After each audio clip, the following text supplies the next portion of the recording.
Hello there, welcome back to France. Last time we started a war against Austria. We completed our war against the Pope, basically taking everything he owned except for Rome itself. And basically what we're going to do in this war is hopefully complete the conquest, if you will, of Austria. I think I also will have to change the focus here to a diplomatic focus, and the reason why is basically due to the fact that currently annexing Genoa is taking 7 diplomatic power a month, which is pretty expensive, all things considered. But it's also because of the fact that I'm pretty confident that we'll be able to deal with the loss even so. So basically our enemy has actually joined up all their forces, more or less, into these two stacks here. Excuse me.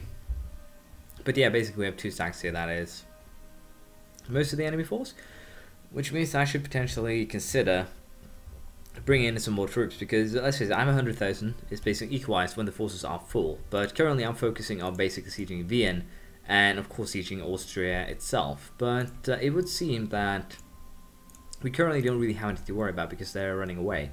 So we're just going to continue doing what we have. We're going to siege Vienna, we're going to focus on getting the eastern landmass, basically securing that for ourselves, rather than having, as you might imagine, the... Okay, can I go straight there now? Good, good. Basically, rather than having Poland siege it, and thus we can't hand it over to Hungary, that would be terrible. So basically what we're doing now is just focusing on conquering the area, and hopefully having it in a position where we can hand it over to, well, our allies, rather than, well, having someone else take it for, well, themselves. So it's going to be interesting how that works. We have an Arkan army here that we can, of course, aim to destroy. It's going to be very, very interesting. Ice just became a full-fledged colony, which means that, well, we're getting closer to finishing this colonial puzzle, if you will. I actually forgot 24th Ottoman army in the New World. We'll have to go and fetch that. And so I don't really use my navy right now. It's going to be the perfect moment to just send it over there, fetch it, and that should be fine. So we'll do that, and in the meantime here we'll focus on the war with Austria. Again, I don't think there will be any bigger battles or anything like that. I think we basically have, well, gotten through most of the harder parts, I think. I dare hope. So with that in mind, I'm pretty sure that we can now just focus on sieging the land that we want to hand over to Hungary here, and that is what we're going to be focusing on doing. I'm also going to be retreating a little bit. I don't really care too much if, for instance, Vienna falls again. We can live with that. Let's just be perfectly honest here. So, to a degree, it's not a big deal. To be, as I said, perfectly fair. It's something that we can handle. It's something we can deal with. And as you can see, we have the Polish, Bohemian, and Croatian forces here doing the best to keep, well, our enemy at bay. And luckily enough, Poland actually decided to abandon the siege of the area here, which puts us in a very, very good position in terms of, well, securing the entire border from, well, not falling into the hands of the Polish, if you will. Now, if we were to hand back land, it seems like we can't really hand back too much here because the cost is going to be rather great, which is not the best thing ever, but it's just how things are going to be. Will it be cheap if I take it myself? It actually will be, it looks like. So yes, it's going to be very, very interesting to see what we do in terms of course, handing over land and things like that. So for now, as I said, I'll continue sieging, focusing on that. And once we're done here, we'll see how things end up. But I would be very much, well, pretty certain that we will be getting what we're after. So for now, I'll just continue sieging, and we'll see how this works out, hopefully to our advantage. Should be interesting to see. It would seem that the focus of battle has changed. Sorry, I have a bad tendency of doing that whenever I, well, make a bookmark.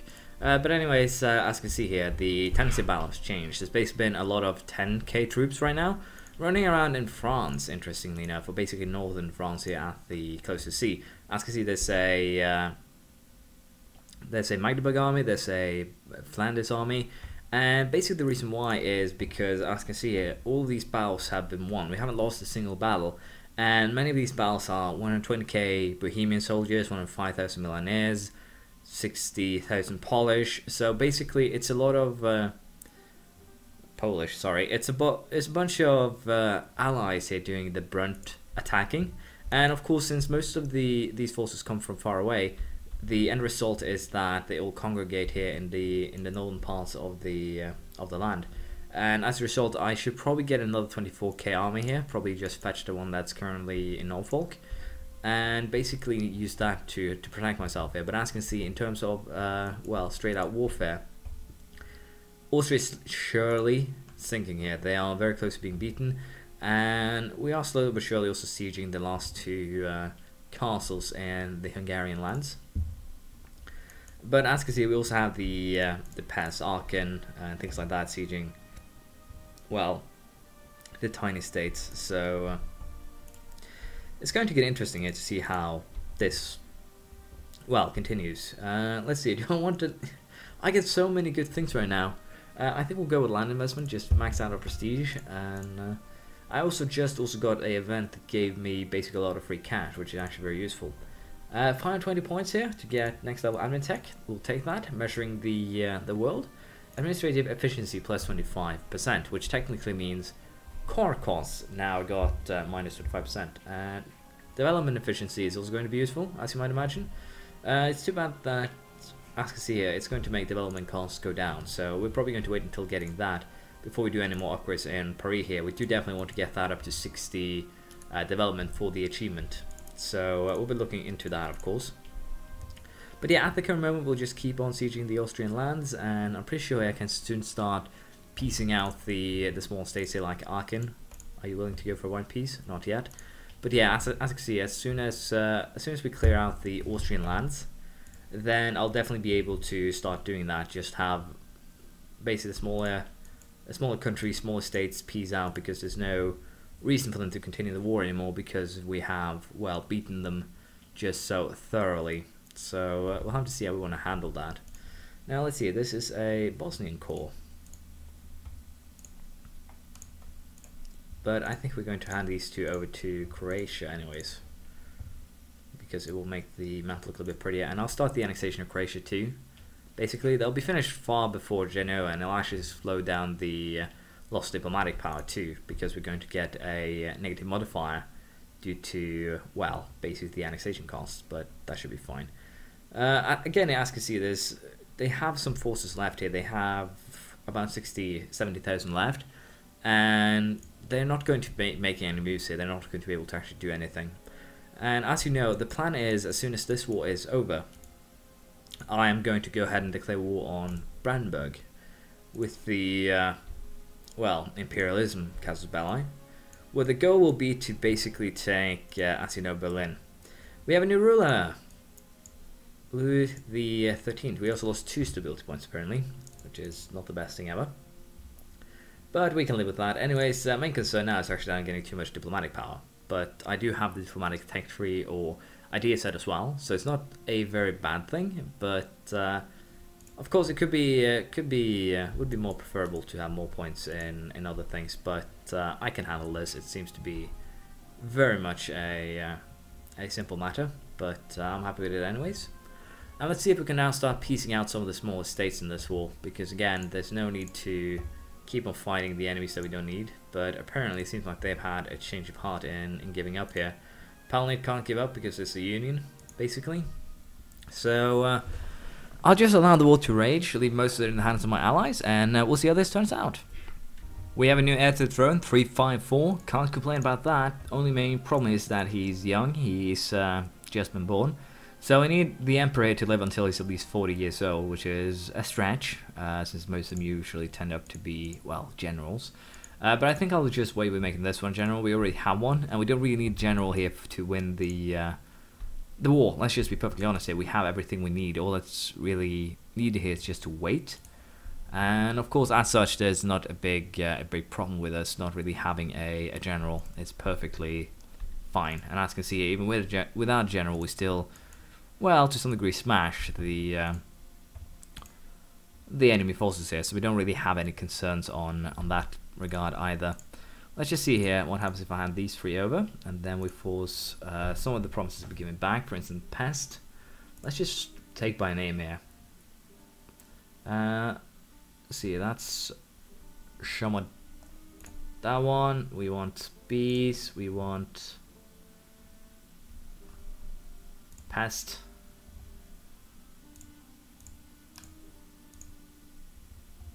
Let's see, we want Bex, we want Torontal, because Torontal is actually a fortress, and there we go, this could work, and then we basically have split Austria in two. They're severely weakened, and then we can potentially get the last three in the next war, but this of course will piss off Europe to a even higher degree than before.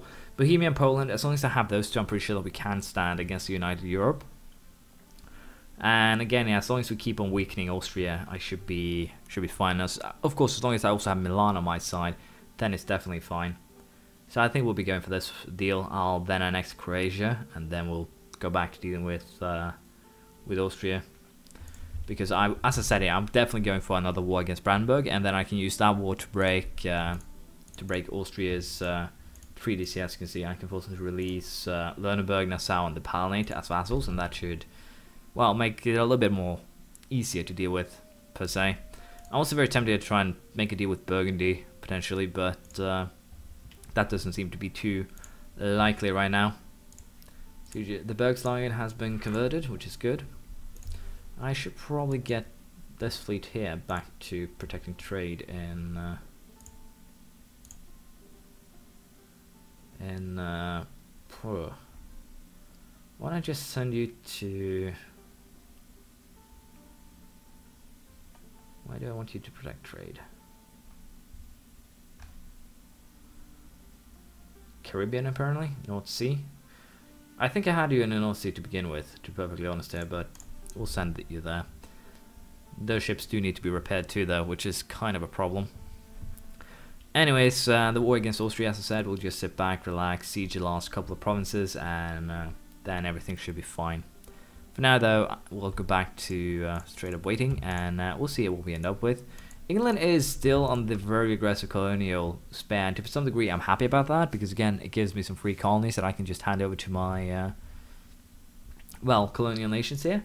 But on the other side, the subjects list here, if we go to Liberty Desire, it's just Genoa so far that I want to get free, because relative power to me, they only have 10% of my power about. And, well, the reason why Genoa wants to break free is because they have more than 100 total development. They have 275, so yes, that is why they are very much pissed here.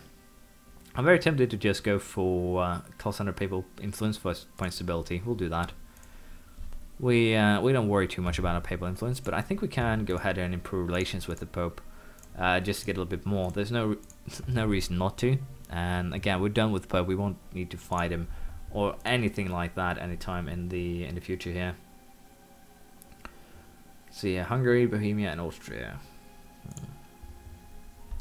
Request military guidance, or do we want to request administrative guidance? 5 army tradition. How will that help us right now? I don't think it will help us too much, but I think taking the administrative power will probably be more helpful in the long run. I'm losing money, which is a big concern, and we're going to fight another war that will probably last just as long as this, if not longer, afterwards, to secure Berlin. And as I said, I think I'll just take Greifswald and then Berlin, and then just leave it at that, and potentially break some of Austria's deals. But other than that, I don't think we'll be doing much in terms of slackening the other nations at all. So that's the plan. I'll just allow this war to end. As you can see, the war is technically over. There's a lot of troops still involved, but again, I don't think they're really doing much. They're just running around like chickens with their, well, heads cut off. This is going to be changing a lot, isn't it?